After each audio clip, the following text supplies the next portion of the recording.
कुछ बात है कि हस्ती मिटती नहीं हमारी, सदियों रहा है दुश्मन दौरे जहां हमारा।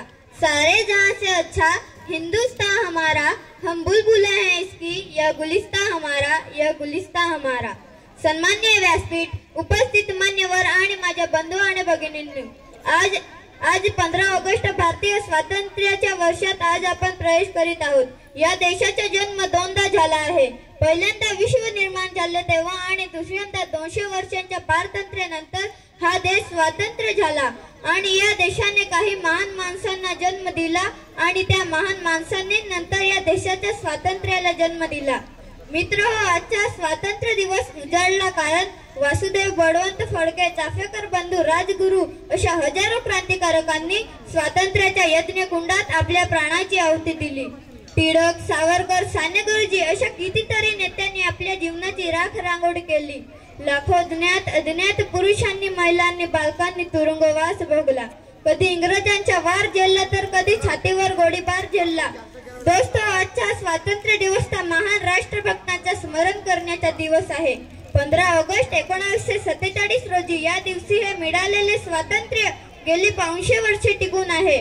ते सीमेवर तैनात असलेल्या आपल्या भारतीय सैनिकांमुळेच। ऊन, वारा, पाऊस याची पर्वा न करता जमीन, आकाश आणि पाण्याहून खडा पहारा देणारे आपले भारतीय सैनिक कधी देशाबाहेरील तर कधी देशाच्या आतील शत्रूंशी संघर्ष करीत या हजारो सैनिकांनी आपले सर्वोच्च बलिदान दिलेले आहे। त्या भारत मातेच्या वीर सुपुत्रांना आजच्या स्मरणाचा दिवस आहे। आज विश्वात प्रत्येक क्षेत्रात भारत आणि भारतीयांचा डंका वाजत आहे। अवकाश संशोधन, माहिती तंत्रज्ञान, जैव तंत्रज्ञान, कृषी, अर्थ, आरोग्य, क्रीडा अशा कित्येक क्षेत्रात भारत हा विश्व विजेता बनण्याच्या वाटेवर आहे। ही प्रगती शक्य झाली ती केवळ राष्ट्रप्रथम या भावनेतून काम करणाऱ्या करोडो भारतीयांमुळे। परंतु मित्रहो, या देशाचे नागरिक म्हणून आपली काही कर्तव्ये आहेत, ते आपण समजून घ्यायला हवीत।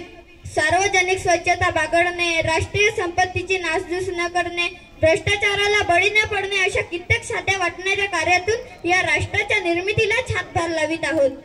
शाळा, महाविद्यालय, सरकारी, खाजगी कार्यालय इथून होणाऱ्या वृक्षरोपणासारख्या उपक्रमातून तर आपण फक्त या देशाची नव्हे तर संपूर्ण विश्वाची सेवा करीत आहोत। आपण या देशाचे नागरिक। अमृत महोत्सवी स्वातंत्र्य दिनी आपला देश बांधव यांच्याशी निष्ठा राखण्याची आपली प्रतिज्ञा आठवूयात।